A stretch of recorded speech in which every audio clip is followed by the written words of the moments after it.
So then let's get started. So it is probably, so welcome to today's last keynote session. It is probably not necessary to introduce our next speaker, but welcome Professor Frank Pfenning. He's a professor at CMU, and he's well known for all of us for his work on session types, linear logic, and logical foundation and 12. And yes, I learned a lot from his papers about the elegant connections between logics and programming languages. So the stage is yours. Okay, thank you, Keiko. I'm very thankful to be invited to give this talk. I was supposed to talk a little bit about PEPM and the history of PEPM and so on, because I actually was there at the first PEPM in 1991, and this is the 30th one, I think. I'm going to give a brief outline of my talk. I'm going to talk about various connections between modal logics and computation. S4 and runtime cogeneration is one. Then about decomposing modalities. Talk about lax logic and monadic programming. About adjoint logic, and then the modal logic K and partial evaluation, and finally about the newest thing about substructural adjoint logic that I've been working on. So, but going back to 1991, I found out, I reminded myself that I actually had a paper there, compiled in polymorphic lambda calculus. I think it gathered something like 3 citations. I totally forgot about it until I looked it up. So the problem we're looking in that paper was the question, the well-known type of natural number, say, in the polymorphic lambda calculus, for all alpha goes to alpha, or alpha goes to alpha. Can you compile such function actually to real natural numbers so that they're more efficient? And how do you prove that this kind of thing works? And it worked to some extent. There was a bit of a hack in there. When I reread it yesterday, I reminded myself of those things, but it was a fun little paper. So then the real introduction to my talk, and the topic of my talk about modal types, is lightweight runtime cogeneration, because from PEPM in 1994, because to some extent this was my introduction to a certain style of thinking and reasoning about code using modalities, and I'll try to explain how they came about. So this was actually not my paper, it was by Mark Leone and Peter Lee, who were at Carnegie Mellon at the time when I was. So what is runtime cogeneration? Well, the idea is that if you have some information about the input at runtime, you can generate code. Presumably, that code can be more efficient. And the Fabius compiler for ML that Mark Leone was working on at the time used something called deferred compilation. So you don't compile right away, you wait until runtime certain points in time, and then you generate code at that time. So in order to make this work, you need to do a staging analysis, which is similar to binding time analysis and partial evaluation, not quite the same. We'll see a little bit of the differences in this talk. And so one of the main examples is you can get the efficiency to some extent of sparse matrix multiplication from an ordinary matrix multiplication algorithm if you know what the matrix is. And essentially, you can generate efficient code for the 0 entries in that matrix, because multiplying by 0 gives you 0. Another example that they use in the paper, which is a very popular example I'm going to use for this talk, is the power function, and I'll explain why. That's a good example. Now, they published this paper, but they were, Mark was a student in my group, Peter Lee was a colleague, we were working together on some other things. And so they also told me privately, sometimes things are faster, sometimes slower.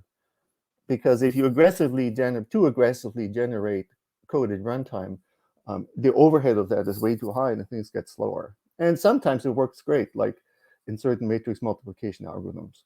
So the question they posed to me was, can we express and enforce a proper staging of your code actually in the type system, so that we know ahead of time if it's going to work, at least to some abstract extent, and that the programmer has some hint about whether the code might become faster or not.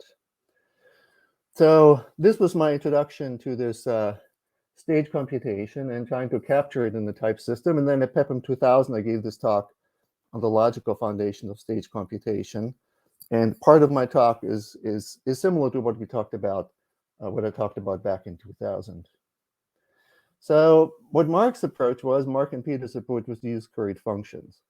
So with curried functions, you can express some staging, but you cannot enforce it.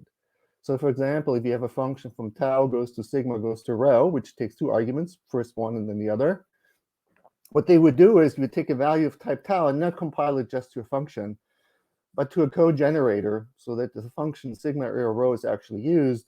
By that time you generate code, you already know the value of tau. That was their idea. So let's do this on the power function. Okay, so power goes from nat, goes to nat, goes to nat. So here is a power function takes a base b, takes an exponent e. If e is 0, then you return 1, else it takes b times power of b and e minus 1. Very straightforward. Now, if you compute power of 2, not much happens. And it really internally as a closure. And your code gets slower if you try to generate code at runtime for that, because there's really no staging advantage to knowing that the first argument is 2. So you can do a little bit better by swapping the arguments. So you take the exponent first and the base second. But then if you still apply power of 2, you get still this function lambda b. If 2 equals 0, then 1, else b times power of b of 2 minus 1. So again, not much is going on. You get this function, which is a closure, and may or may not work better than before. So what we need to do is we need to restage. So here is the result of restaging this function. Okay, so the power function here is this function. Okay. So it takes an e as an argument. Okay. But then we compute over e. So if e is equal to 0, we return the constant function, which takes the base and returns 1. Otherwise, we compute the power of e minus 1, which we can do without knowing what the base is. We get a function out of that. And then we return lambda b times f applied to b, where f is the function, which does a multiplication on e minus 1. So power of 0 gives you lambda b dot 1. Power of 1 gives you lambda b1, b times lambda b0, 1 applied to b1, and so on. So power of 2 gives you this function. And we know that the exponent here is completely taken into consideration. There's no dependent on the exponent anymore. And it's actually beta value equivalent to lambda b2 times b2 times 1. So in other words, you have taken into account everything you know about the first argument, about the exponent. And if you do a little bit of optimization, like inlining variable arguments, then you can get the kind of code that you might expect from runtime cogeneration, namely just b squared. Okay. So what we were thinking is that if you could ensure that you get the source of the result, you actually get source code, then you can compile it and you can generate pretty good code. So basically, we brought it down to the issue of quotation. And that was what we talked about at PEPM'96 and then in PEPM'2000. Okay. So the inside, in order to compile at runtime, you must have source code at runtime, even though you don't really implement it this way, but that's conceptually what you need. Now, quotation is analyzed in classical modal logic. There are lots of logical puzzle about quotation and that you can't substitute equal by equals and things like that inside quotation, things of that nature. So question was, are there suitable intuitionistic versions? And then there's so many different modal logics. So the question is, which one should be? We didn't know which modal logic would have to work in. So let's reformulate the example. So the type box of tau here is the type of a source expression of type tau. So I really mean a source expression we can actually compile. So then the power function takes a natural number as an argument and returns you source code, which will be source code for a function from nat to nat. So now we internalize this idea of having source in the type system. The code will come later. So what happens if you do this axiomatically, then the rule of necessitation basically says something like, if you have a closed expression, then you can use that as a source code. Okay, that's the rule of necessitation. And then distributivity of error is something like, well, if I have box A implies B, and you also have box A, means you have code for A implies B, and you have source code for A. You can assemble source code for B essentially by applying the function to the argument. Not computing the result yet, but just building an application. If you have the source code for A, then you can evaluate, and what you do is, well, you can actually run that piece of code. So that's the axiom T. And if you have a source for A, you can code it again. There's no point in doing that generally, but essentially you could do that. So the axiom 4 should also hold. On the other hand, it should not be true that A implies box A in general, because that would mean that if you have an arbitrary value of type A, you can extract the source code, and you won't be able to do that. If you get a function, it might be some binary, and you can't figure out what that function is actually supposed to be. For some A, that's true. For example, if you're given a natural number, you can figure out the code for it. But for other things, you won't be able to. So exactly, you got essentially the axioms for S4. So then we had to figure out, to get an intuitionistic version of S4, well, there are the axioms, not very tricky. And to build a query-out correspondence, we then had to build a system of natural deduction for it. Okay. So we added some term assignment to the and operational semantics. And if you erase the terms, you just get an ordinary natural deduction rule for S2. So in order to do this, we went through some stages to eventually figure it out that we need this kind of two context formulation where we have two kinds of variables, u's and x's. The variables u actually run over range over source expressions. You know that you have their actual source to compile at runtime. Where the variable x ranges over values, which might be compiled, you might not be able to inspect what they are or being able to observe it. So we have two kinds of variables. Okay, so u will range over source expression, x over values. And then we have the following rules. So box of E, which should be, you would think of as quote, has type box of sigma as E if E has type sigma, except that in E, you're not allowed to refer to any values because you don't have their source. So this is empty here, saying, okay, you cannot refer to any of the ordinary value variables in gamma. And the elimination rule says this: if I have an expression which has that box of sigma, if I run that, evaluate it, I will get back box of some coded expression. Call that coded expression u, and then run e prime, okay, with some final type tau prime. Then let box u equals e, and e prime will have type tau prime. Okay, so it turns remarkably simple. We just have these two rules, and the main step we needed to take is have this kind of dual environment here. Okay. And then we need also, well, the usual hypothesis rule, we can use a variable, an ordinary variable. And the second one is we can also use a variable in U, okay, to know that it has type sigma. Okay, so we need to be able to pull those variables down and use them. Okay. Okay, and the stepping rules are what you would expect. Box of E is a value because you don't look into E, we don't evaluate it. It's like you quote it, so therefore you don't evaluate it. And the let box, the critical rule is this. And we have this funky new substitution that happens here, an expression for an expression variable in an expression rather than the value. And we observe a couple of things about the substitution. First, if you substitute an ordinary a value v for x, you don't have to go inside the box. And that's because ordinary values, ordinary variables, are not allowed to appear underneath the box, and therefore you don't need to carry out the substitution. On the other hand, if you substitute an expression, then of course you have to go underneath because expression variables are allowed to occur. And then we can prove the usual substitution and type soundness properties. And you can actually do runtime cogeneration. So we actually worked this out using the CAM in a very abstract way, and also in the concrete implementation, that this kind of thing really works. Okay.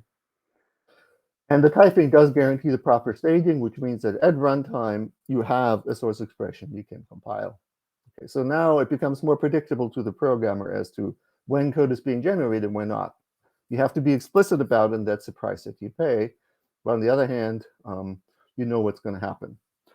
So to revisit the examples, we don't have to do much here to change that. So the power function still has this type. So it takes a natural number and gives you code for another function. So the code here the source code is going to be in blue. Okay. So the function says, well, if the exponent is 0, then we have the source code lambda b.1. And otherwise, we run power e minus 1. That gives us code for function f, which will compute power of e minus 1, applied to if you give it a base b. And then we box this, and we get this function here, lambda b times f of b. And this is all legal. B is a local bound variable here, and f is one of these variables ranging over code. So essentially, this assembles a piece of code and returns that. So power of 0 gives us box of lambda b0.1. Power 1 gives us that. And power 2 gives us that. So it looks very much like the previous stage version, except that we know we have this blue source code rather than some arbitrary lambda expression that's being returned. Okay. And as before, the second one is beta value equivalent to that, so we can compile it more efficiently. In the implementation, box sigma is compiled for the code of type sigma. Okay. And the queried functions are back to normal. We're not treating them specially anymore because we have this other mechanism to do that. Okay. So that was what happened in sort of between 1994 and 2000. And somewhat later, we came on this idea of decomposing modalities. I'll explain that. So in the sequent calculus, if I go back and write this down as a sequent for modal logic S4, okay, then there are some oddities, and I'll explain what these oddities are. So because the modal logic, box of A internalizes necessitations, where it means that A is valid, and the other judgment is that A is true. So the assumption of gamma simply say A is true, and delta says that the proposition is valid.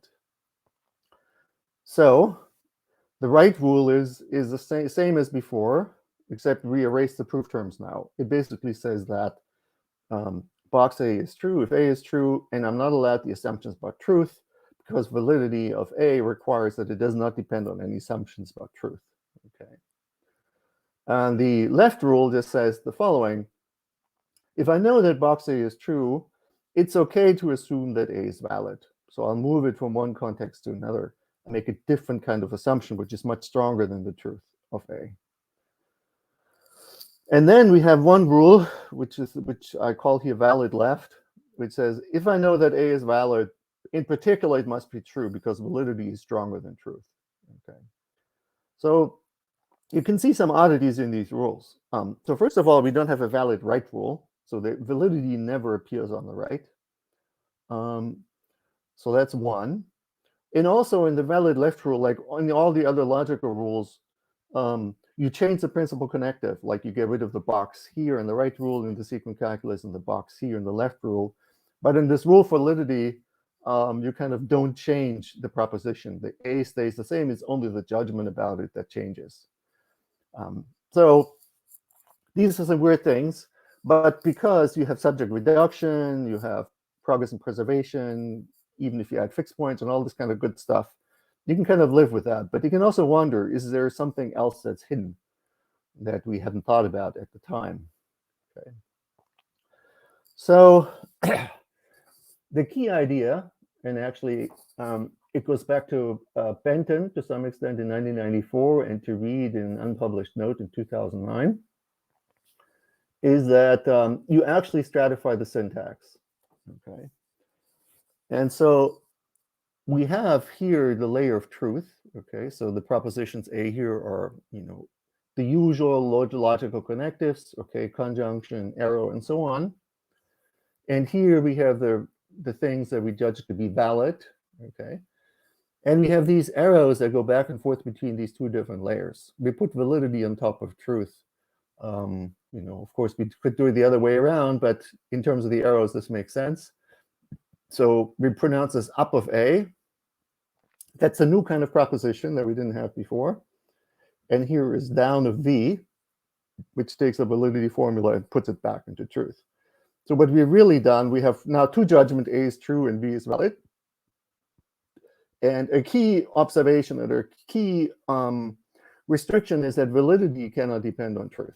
Okay, so whenever you reason about whether formula V is valid, you're not allowed to use assumptions that A is true, only other validity assumptions. That's the essence of the S4 modal logic, that it reasons about the validity of propositions, which is very different from truth. Okay. Okay, so the right rule, okay, is something like this. So down of V is true if V is valid. Okay, and here you get rid of the gamma, because we explicitly now remember that validity cannot depend on truth, so there shouldn't be any gamma, there shouldn't be any truth assumptions about that. On the other hand, truth can depend on validity, and so here we have both gamma and delta in our context. So this is the down right rule. The down left rule that corresponds to that just says, okay, for down of V to be true, you just say, okay, then V must be valid. Okay, so both of these rules here simply decompose a connective. Okay, and it means the down connective. The interesting part is the up connective. We now say up of A, okay, which is a valid proposition according to the syntax up here. So it only has a delta in the context. If is the case if A is actually true without using any assumption. So this is empty here. Okay. And then this one says if up of A is if you know that up of A is valid, you're okay in assuming that A is true. So that's the up left rule. So now we have things. Now we have put things in balance. We have a left and a right rule for every connective. We don't have this somewhat strange property of the previous system, but we introduced this idea that we have sort of stratified our syntax into completely separate categories: the valid and the true propositions. And the only valid proposition here is just this upshift. Okay, it's not a big shift of perspective, but proof theoretically it makes a big difference. And then you have the identity rule, the way you're used to it, and the identity rule for valid propositions, also kind of in the expected way. If you have a judgment, you can conclude it. Okay. So now a box of A just becomes down of up of A. You take an ordinary proposition A, you shift it up, it becomes a valid proposition, then you shift it down to become an ordinary proposition again. So both left and right are ordinary propositions. But in between here, you have this valid proposition V, which is up of A. So we have decomposed the box into more primitive components, and by doing that, you get a much cleaner system in some way. In fact, there's also some interesting observation about this, that they're adjoint from the categorical perspective, if you look at it the right way. I'm not going to talk about it here.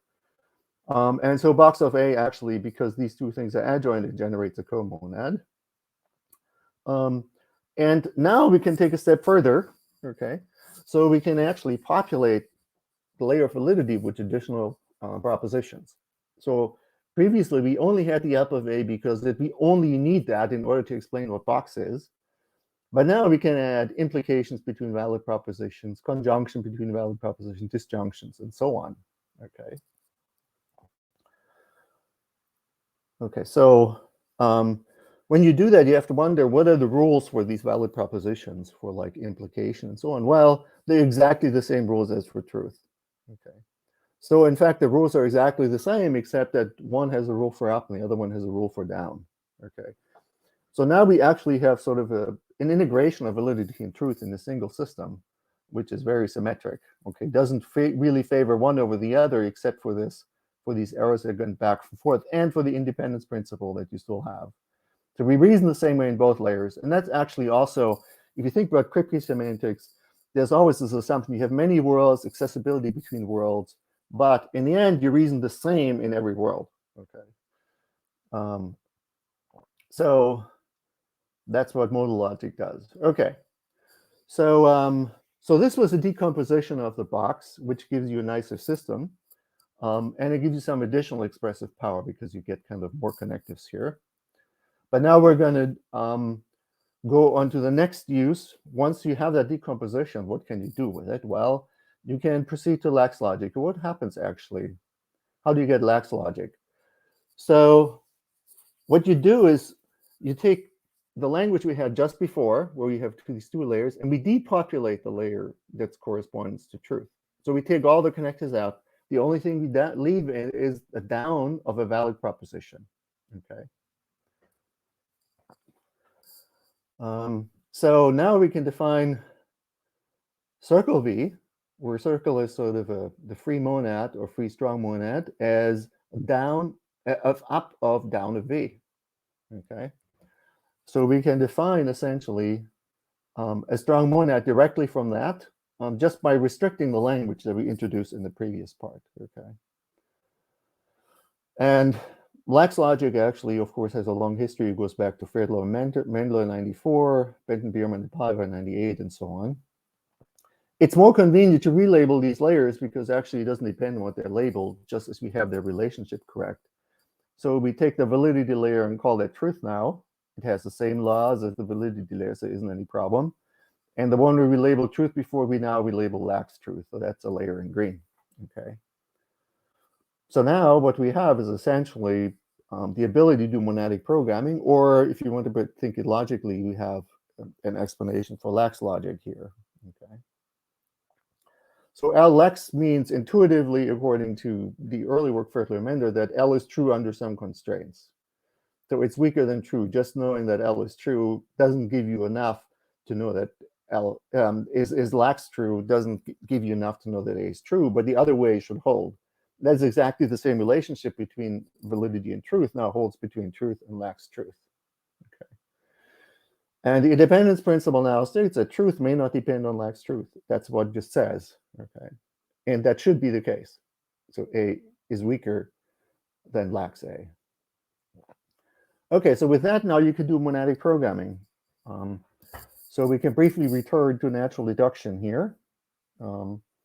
So I'm not going to go through the rules in the same amount of detail as before, but we have two kinds of judgment. C is a computation of type tau, or saying that C has lax type tau, and E is an expression of type sigma, if E is type sigma. And it turns out that if you just look at the rules, no assumption that that the variable W has type tau ranging over this computation can ever be introduced. So the only variables you have in the context is x colon sigma. So that's an oddity you can observe. So it has to do with the fact that in intuitionistic logic, you have just a single thing on the right-hand side, which is either, C is lax or C is true. And on the left-hand side, you have multiple assumptions. You can go both validity and truth at the same time. Okay. And then if you look at the rules, like I said, I'm not going to talk through them in great detail, but what you get is the usual bind return dressed up a little bit because we have decomposed the modal operator, the monadic operator into an up and a down. Okay.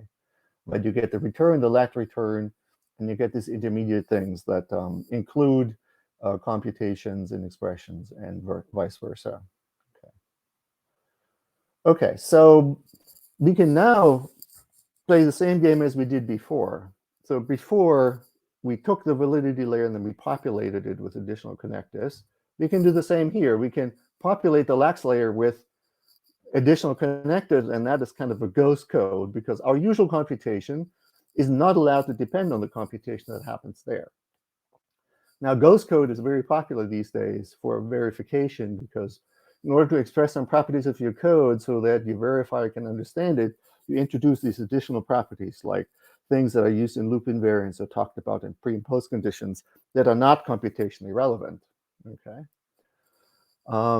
In type theory, the same notion just models proof irrelevance. Sometimes, you need to do something, prove something where you don't care about the computational contents of it because it doesn't affect the computation itself, but just expresses a property of correctness. So, and the way we get that is just we populate the ghost layer with all the usual connectives. And then we have an up of tau here and a down of sigma here. So these are the observables, the things that we really care about in the outcome. And down here is the ghost code. So the programs on the ghost layer do not affect the observable by the independence principle, sort of automatically, which means that before you run your program, you can erase the ghost code. Okay. Now, can you combine quotation and ghosts? Well, yeah, you can. Okay, so this is what it would look like. So you have a layer of quoted expression at the top. Okay, I'm using rho for that now. You have the usual extensional layer of computation that you're used to. And then you have the ghost code in green down below. And you need at least 2 sets of shifts. One to get between ghost to extensional and one or observable, and one to get from the extensional observable down to the quoted code. Okay. You could imagine that there could be another connector that goes all the way from ghost to quoted and back. But maybe you can get there by just composing these shifts along the way instead of having one big shift. And if not, then the two should be somehow equivalent. So, okay, so a special case of this kind of theory I considered in 2001 in a paper at Lex, where I was talking about intentionality in this layer, extensionality in this layer, and proof of relevance in the layer below. I didn't quite have the same shifts because I was interested in sort of more on the logical framework side, where it's more convenient to express the same thing in a different way. So you can ask, can we generalize this further to like a whole set of modes? So here we have 2 modes, or actually 3 modes, sorry. Be quoted, extensional, or ghost. We know how to go back and forth between them. The interesting thing is the reasoning at each layer here, it has the same connectives, and the reasoning at these layers is exactly identical. Okay, so this gets us to the origin of adjoint logic. Okay. So it goes back to a paper by Jason Reed in 2009. As I said, it was never published. And more recently, some kind of a draft paper, working paper, William Charging, Klaas Bergsma, and Jason Reed. So each proposition in this logic has an intrinsic mode M of truth. Okay. So that's like, it could be quoted, it could be extensional, it could be lax or ghost, whatever. And we have a pre-order between these modes. And a proof of A at some mode K may depend on hypothesis A sub M only if K is allowed to depend on M, and we express it by saying M is greater or equal to K. So every mode can depend on itself, but it can also depend on the modes which are higher up or stronger.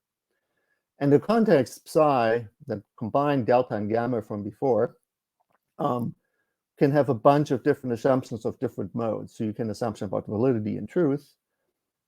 But what you need is whenever you write psi proves A sub K, you presuppose and you enforce, you only ever ask this question, if psi is greater than K, which means every assumption in psi has a mode which is greater or equal to K. So all the things in psi are allowed to be in a context for proving something of mode K. And then we have only a single layer of propositions, essentially, where each proposition has this mode A sub M. So we have A sub M, we have implication, we have conjunction and things like that. And then we have the shift, and the shift go from one mode to another in this mode hierarchy. And you can go up to a higher mode from K to M, or you can go down to a lower mode from a higher mode L to a lower mode M. Okay. So that's all you need. So a lot of this previous replication that you get of syntax is being eliminated here. So again, to emphasize, if M is greater than K, then K may depend on M, but M is independent of K. And so our typical example would be valid is strictly greater than truth, which is strictly greater than lax. Okay. Now, the rules for the connectors are uniform in the mode. So your implication rule is the usual implication rule, conjunction, usual conjunction, and the mode is the same everywhere. So that's kind of nice. Now, at a particular mode, depending on what your purpose is, you may only have a subset of the connectives. If you want to get S4, then at the validity of layer, you only have the down arrow, and so on. So that's a convenient thing to be able to have. Now, we present it as a sequence calculus. Well, you can give natural deductions, you can give axiomatic systems. All of these systems exist. It's usually the easiest to see from a logical side what happens if you do it in a sequence calculus.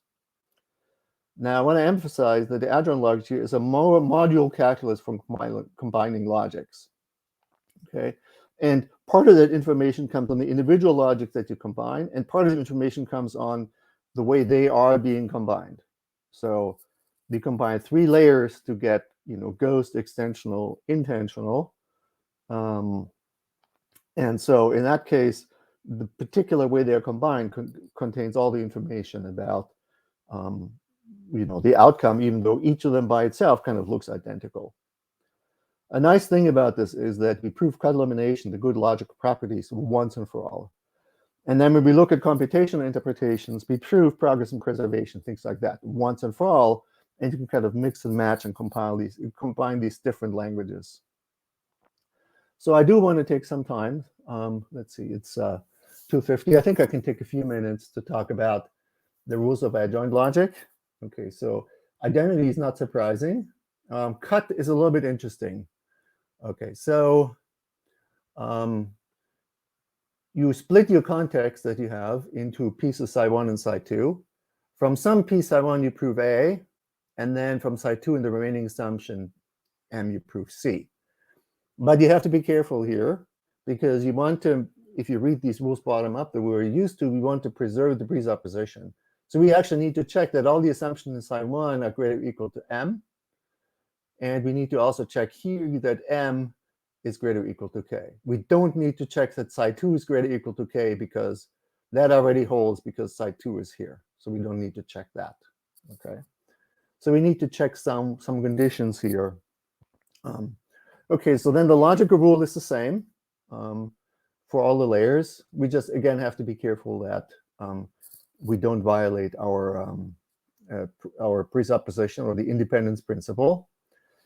And then the left and right rules for the arrows basically always reduce it to the thing underneath. So we go from a shift of AK to AK. And the left rule is the same thing. It goes from the shift of AK to AK. The only thing is you have to reason through, is there some restriction we have to make in order to preserve the independence principle?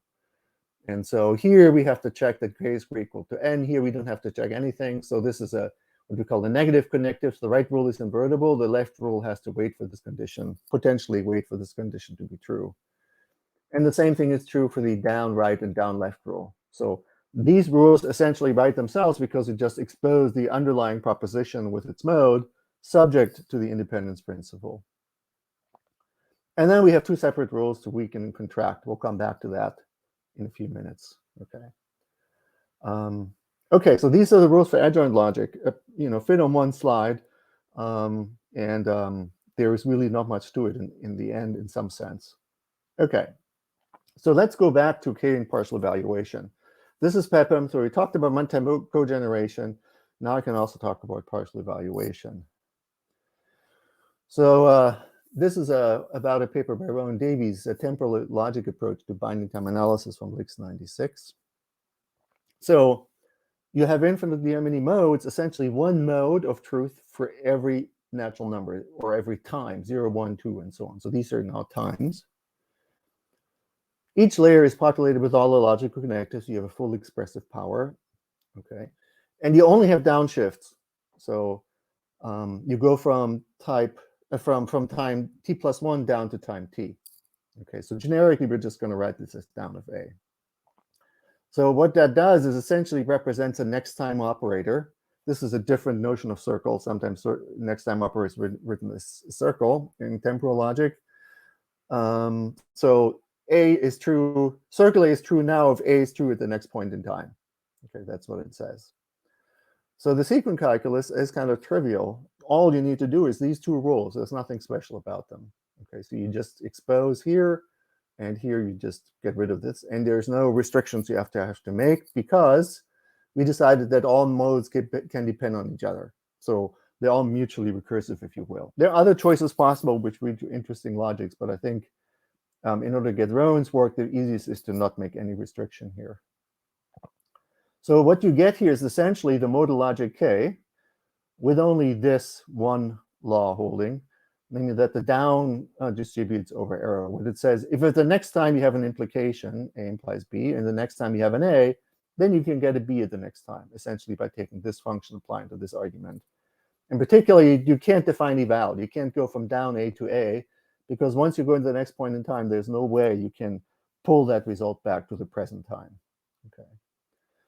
So if you put terms into this language, let's switch to natural deduction. Okay.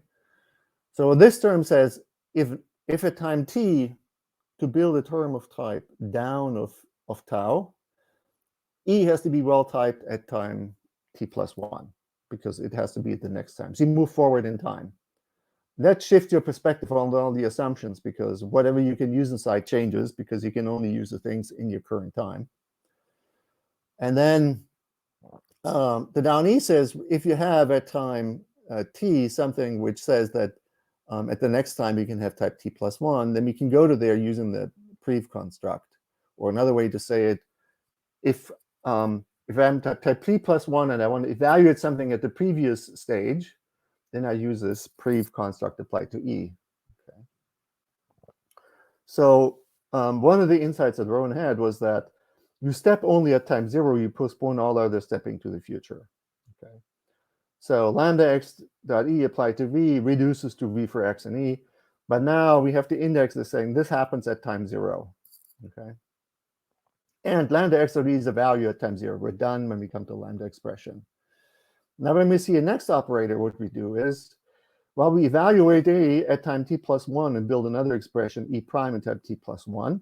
But by evaluate, we mean actually kind of, we go over it and we just kind of copy it. We can't copy it blindly because embedded in it under prev operator might be something from time t, and that we have to evaluate. Okay, so that's what this rule says. If we're at time t+1 and we're going through, we find at the previous time do e, then we have to take a previous time step and actually do that at time t, and then reconstruct the result of the prev. Okay, and then at time t+1, when you were not at time 0, you have these congruence rules that just go through and do the stepping, essentially searching for places where these other rules here, these 4 rules, these 2 rules here might have to kick in. Okay, so let's see how this works out. Oh, well, before we come to the example, we have the canonical forms theorem that says if v is a value of type down t1 or at next time t1, so 1 here means a type t from the layer 1, then v has to be a value at layer 0, and v is a value of layer 0, then v has to be next of e, and e is an expression of type tau 1. Okay, so we know if we reduce it to a value, then we get the next. Okay, and evaluation now proceeds in stages globally. So first we stage 0, we get next of something. That's something we can evaluate at stage 1. We get next of something. That's something we can evaluate at stage 2, and so on. Okay. Okay, so we evaluate underneath abstractions, but only to find other terms of type at time tau 0. So now the power function looks like this. If I have a natural number at stage 0, then I get a function at stage 1, which goes from natural numbers to natural numbers. So here's how you write it. We take an exponent. Then at the next time, we build the lambda abstraction over the base. But then we go back to the previous time, time 0, in order to compute what this function, the body of this function. It's a recursively defined function p, takes an n as an argument. If n is 0, then we return at the next time, so back to time 1 to include that, next of 1. Otherwise, at the next state, we multiply b with result at time 0 computing at the previous step, p times p applied to n minus 1. And then this recursive function is started at e, the argument e that we get here. Okay. So the green stuff is all the stuff that happens at time 1, and the black stuff is all the stuff that happens at time 0. So at time 1, really only this abstraction, the 1 and the multiplication by b happens. Everything else happens at time 0, which is good. And now we get indeed something like this. Power of 0 gets next lambda b dot 1. Power of 1 gets next lambda b times 1. Power 2 gets next lambda b times 1. Okay, so we don't have to do these additional, in this formulation of partial evaluation, we don't have these additional optimizations we have to do in the stage computation at the very beginning. But there's also a price to pay because we no longer have a requote, we no longer have an evaluation. So this no longer is runtime cogeneration. It really is this idea of globally having a finite discrete number of stages, which correspond exactly to the modes in the adjoint logic to evaluate an expression. Okay. Okay, so probably have about 5 minutes left. So let me talk finally about the last thing, about substructural adjoint logic. Okay, and I come back to linear logic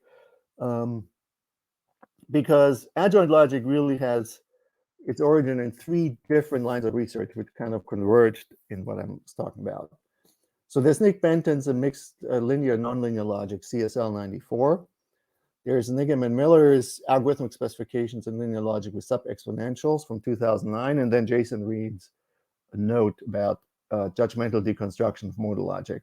Okay, so Benton had 2 modes, linear, nonlinear, and shifts going between them. So that's how I can explain it to you what that actually was. Okay, and both layers were fully populated, one with linear connectives and the other one with nonlinear connectives.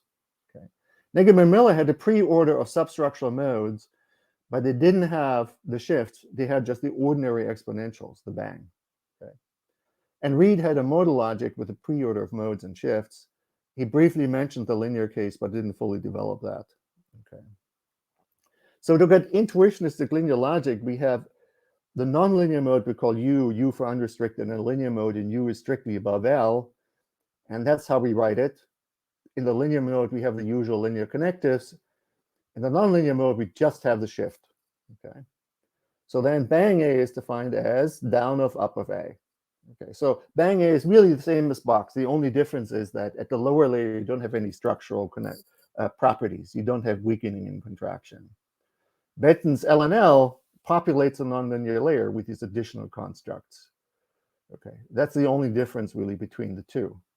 Now, the nice thing about doing it Benton's way is that in the nonlinear layer, you can do ordinary functional programming exactly the way you're used to. You don't have to compromise at all. In the linear layer, you have your ordinary linear logic. So the difference between the adjoint approach and the linear logic approach is that in linear logic, if you want to do unrestricted reasoning, you have to model it with the bang and map it into the logic. While in LNL, you can natively program in 2 languages, and you have the shifts that let you go between those 2 languages. But if I don't care about linearity, I have my ordinary functional language. I don't have to worry about that there's another layer. If I try to do this in linear logic, I can't do that. I have to take my unrestricted reasoning and I have to embed it. And there's lots of let bangs and stuff like that floating around to represent the unrestricted nature of the assumption. So that transformation, even though theoretically trivial, is practically significant. Okay. So to get substructural adjoint logic, we have each mode has a set of structural properties for weakening and contraction. We may be allowed or not allowed. So the main thing is that if M is greater or equal to K, then the structural mode allowed by M have to be a superset of those allowed by K. Once you do that, then you get a general cut elimination theorem for the logic. And the only 2 rules change from what I showed before, because you can weaken only if W is in sigma of M, so weakening is allowed for mode M, and you can contract at mode M only if contraction is allowed at mode M. That's it. Okay, the other rules all stay exactly the same. So substructural adjoint logic, in some sense, is a very small step from the one that I previously presented from the adjoint logic. Okay, it generalizes sub-exponentials, the Nigam and Miller sub-exponentials, because they essentially also have modes, but they have a distinguished mode L, and they have these modalities bang M of A sub L, which are definable as up of down, into and out of that distinguished mode L. So it's similar to decomposing linear logic into L and L. We do the same thing for the sub-exponentials. Okay, so substructural adjoint logic integrates layers with different structural properties and has general cut elimination. It's conservative over each mode. You have computation interpretations. I'll give you some examples here. I don't have time to go into details, but you can do concurrent programming with linear and nonlinear futures. And it's actually asymptotically significant that you have linear futures because you can implement them more efficiently. That was pointed out by Blaylock and Reed Miller in an early paper. And Klaus Bergsma and I have worked this out recently. You You can have message passing concurrency using a reconstruction of session types using these substructural adjoint logic that has multicast and persistent servers. So to bring to a point again the difference, the modal logics, which we discovered around the year between 96 and 2000, the early work on modal types, you encode validity nonlinear reasoning by these modal operators, which you just throw into an existing language. You don't change the existing language. In adjoint logic, and substructural adjoint logic in particular, you can reason natively in each logic and use the shifts to switch between them. So there's no coding involved in some sense. Okay. And you see that very clearly here in this part. So to summarize, sort of 94 to 2000, what was discovered is that, okay, box of A, modal logic S4 give rise to intentionality in programming languages and runtime cogeneration. If you combine it in a different way, you can explain lax logic on Ghost monadic programming with effect. This is another kind of modal operator. And next of A gives you the modal logic K, and you can use it for partial evaluation. Now, and also I put Benton's here, f of x and g of A, which are his notation for the shifts, mixed linear, nonlinear logic.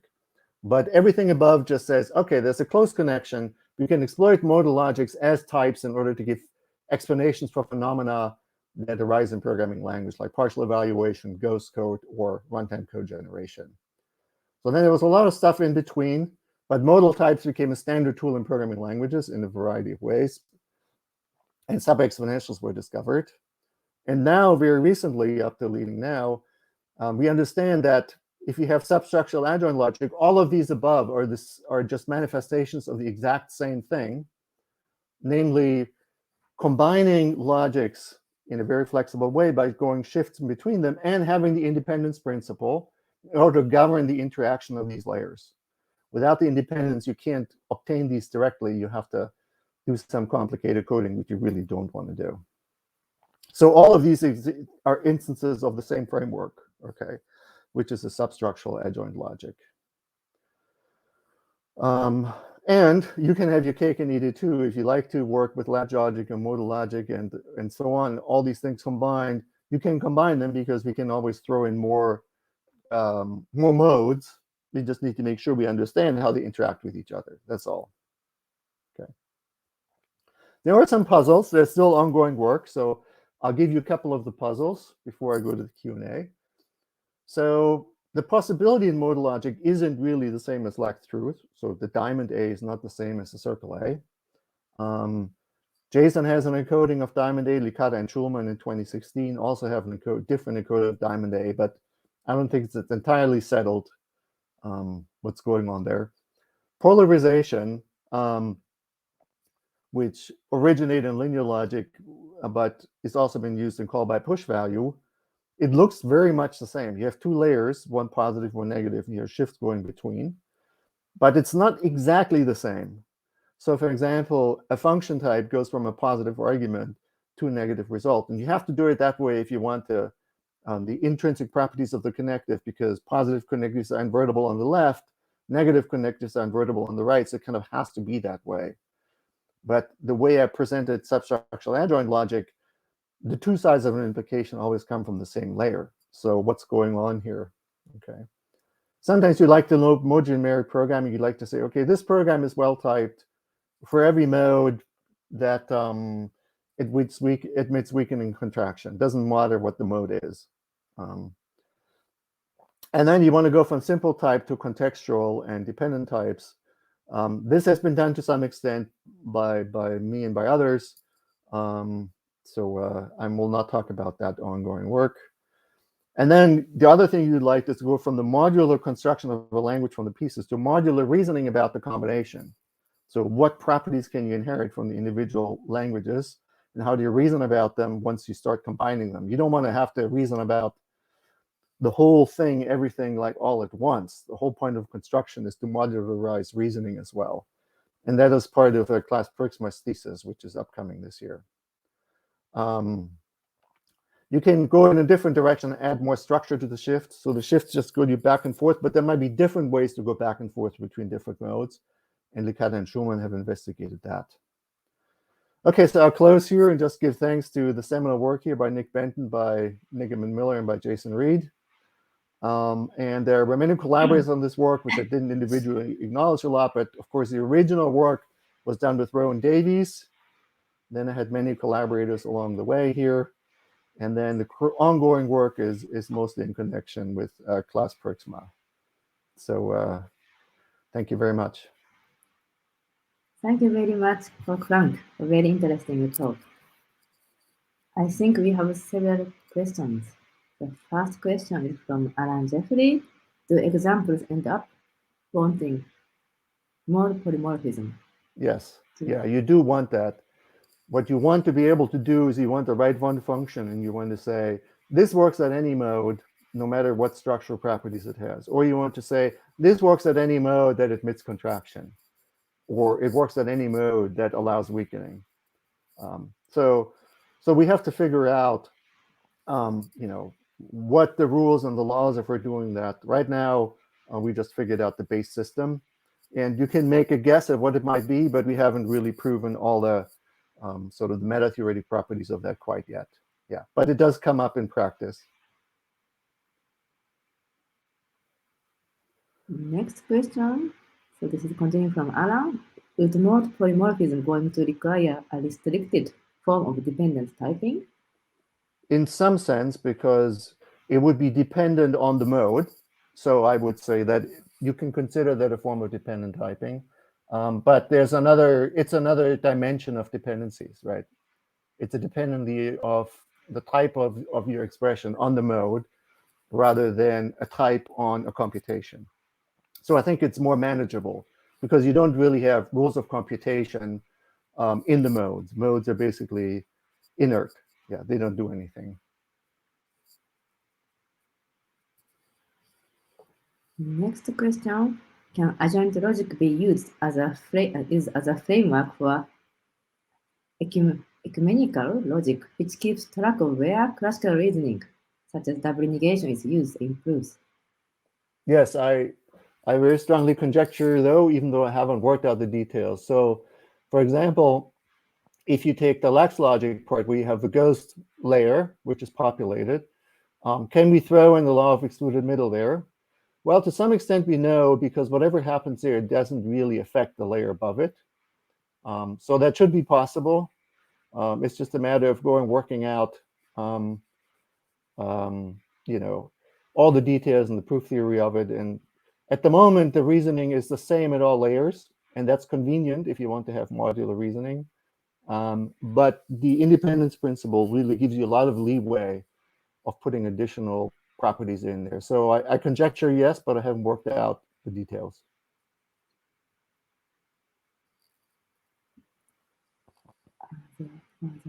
Questions?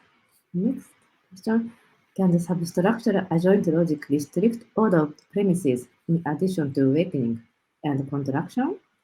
Yes. So for sub-exponentials, there has been some work by Vivek and some collaborators on restricting exchange in the sub-exponential. So you have one additional structure property to weaken and contraction in the exchange. So Klaus and I worked out for an earlier version of adjoint logic that, yeah, you can also restrict exchange. It's a little bit weird because the rule of contraction, if you combine contraction with a no exchange law without weakening, gets it has kind of strange properties, but it is possible. It just makes the presentation a lot more complicated. So unless we have some more applications, I think we'll just assume exchange just to keep things as simple as possible. But the work on the sub-exponentials that don't have exchange really leads you to believe that that should exist. And like I said, we worked it out once, but then we kind of put it on the side simply because of we weren't able to manage the syntactic complexity of the system very well. Yeah.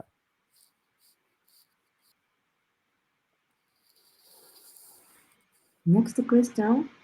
Have you looked at connections with type and effect systems? For example, Plotkin has an assumption-based type system in POP 12, and there has been much work since. Yeah, I mean, this is one of the things I'd like to look into. We haven't looked at very much yet. It's connected to this idea that maybe call by push value, where you polarize things, is related to this. But if you look at the face of it, the shifts are just a little different.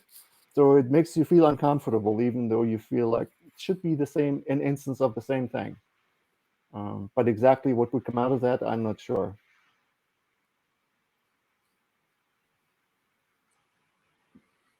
Maybe. Yes, is there one more question? Do those shiftings have some related concept from a view of compilation? Yes, they do, but they are not uniform. In other words, how you interpret the shifts depends on your particular applications, what independence you have. So, for example, if the shift take a ghost layer into an extensional layer, you know, if you care only about the extensional layer, you can erase before you compile, or as you compile, everything from the ghost layer below. So obviously that affects the compiler a lot.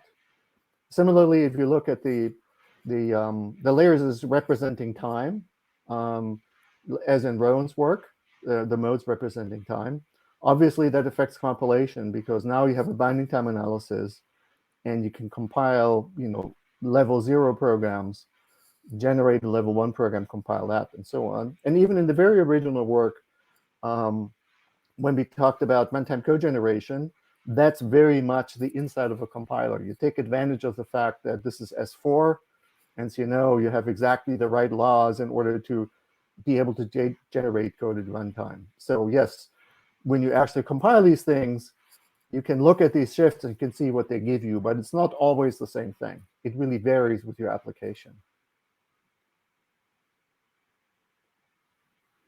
We have one more question.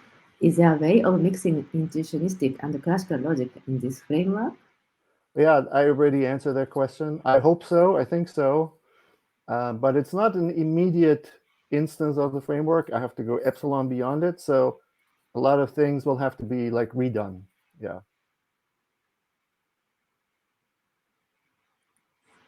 Okay.